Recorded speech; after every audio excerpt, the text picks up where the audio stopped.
আগে আগে আমরা মানে এত সুন্দর একটা মিলন মেলার মধ্যে সবাই মিলে আমরা কেমন আছেন? এবং এই তো আলহামদুলিল্লাহ ভাইয়া।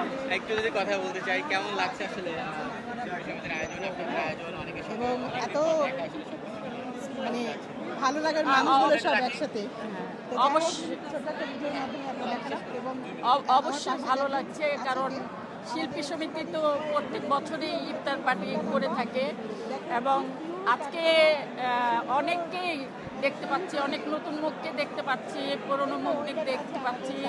তো এটা আমার কাছে সবচেয়ে বেশি আনন্দের লাগছে যে আমরা চাই যতদিন বেঁচে থাকি, আল্লাহ জানে কতদিন বেঁচে থাকবো, এই বেঁচে থাকার মাঝে প্রত্যেক বছরই যেন শিল্পী সমিতি আমাদের চলচ্চিত্র থেকে এরকম আয়োজন হয় এবং প্রত্যেকটা শিল্পী কলা কৌশলীদের সঙ্গে আমাদের দেখা হয়, তাদের সঙ্গে আমাদের ভালোবাসাটা আগের মতো যেন জন্মায়, এটাই চাই আমি সবসময়। ধন্যবাদ।